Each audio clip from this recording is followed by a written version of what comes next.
나는 며느리로서 시어머니의 집에서 보낸 날들이 많아질수록 이 집이 품고 있는 고요함 속에 무언가 숨겨진 비밀이 있을 거라는 느낌을 지울 수 없었다. 시어머니는 늘 단정하고 품위 있는 분이셨다.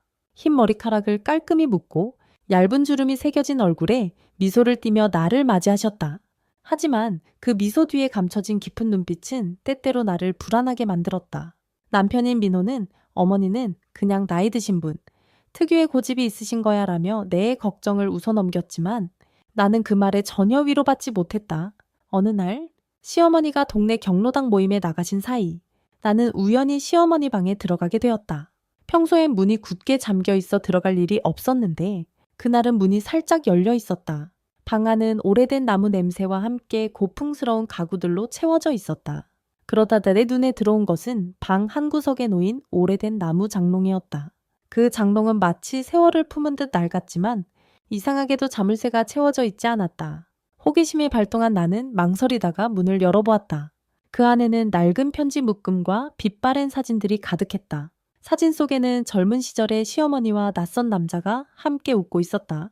그 남자는 민호의 아버지, 그러니까 내 시아버지가 아니었다. 편지들을 펼쳐보니 그 남자와 시어머니가 주고받은 애정 어린 말들이 적혀 있었다. 심장이 쿵쾅거리며 뛰기 시작했다. 이게 대체 무슨 일일까? 시어머니가 평생 숨겨온 비밀이 내 손안에 들려있는 듯 했다. 그 순간 나는 이 모든 것이 단순한 우연이 아니라 오랜 세월 완벽하게 짜인 연극의 일부라는 생각이 들었다. 장롱 속 편지와 사진을 손에 든 채로 나는 숨을 쉴 수 없을 만큼 혼란스러웠다. 시어머니가 돌아오시기 전에 이 흔적을 정리해야 한다는 생각에 급히 종이를 접어 다시 넣으려 했지만 손이 떨려 자꾸만 놓쳤다. 그러다 한 장의 편지가 바닥으로 떨어졌고 그 위에 적힌 날짜가 눈에 들어왔다. 1985년 3월 12일. 민호가 태어나기도 전이었다. 편지에는 영희야, 우리 다시 시작할 수 있을까? 라는 문장이 적혀 있었다. 영희는 시어머니의 이름이었다.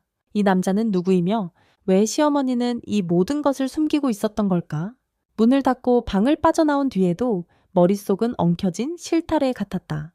그날 저녁 시어머니가 돌아오셨을 때 나는 평소처럼 차분한 척하며 밥상을 차렸다. 하지만 시어머니의 눈을 마주칠 때마다 가슴이 철렁 내려앉았다. 며느리, 오늘 좀 피곤해 보이네. 라는 말씀에 나는 그냥 좀 어지러워서요라며 얼버무렸다. 시어머니는 고개를 끄덕이셨지만 그 눈빛은 마치 내 마음을 꿰뚫어 보는 듯 했다.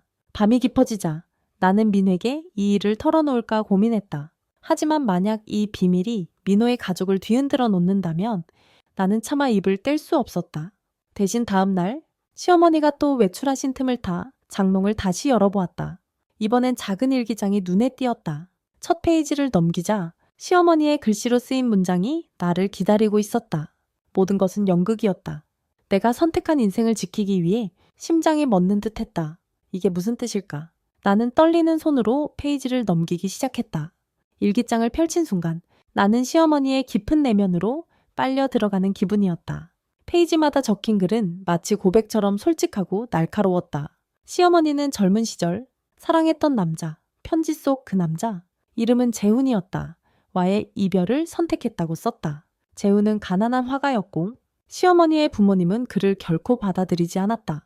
결국 시어머니는 집안의 뜻에 따라 시아버지와 결혼했고 민호를 낳았다. 하지만 재훈을 잊지 못해 몰래 편지를 주고받으며 마음을 달랬다.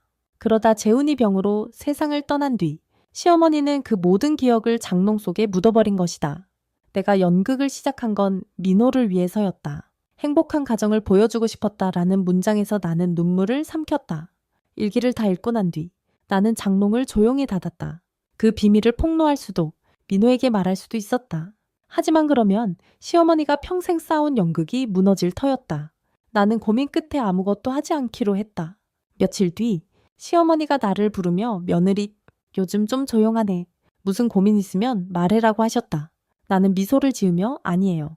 그냥 어머니 생각 많이 했어요라고 답했다. 시어머니는 잠시 나를 바라보더니 고개를 끄덕이셨다. 그 눈빛에서 우리는 서로를 이해한 듯했다. 시간이 지나며 나는 그 비밀을 마음 깊이 묻었다. 시어머니의 연극은 완벽하지 않았을지 몰라도 그 안에는 아들을 향한 깊은 사랑이 있었다. 그리고 나 역시 그 연극의 일부가 되어 이 가족을 지키기로 했다.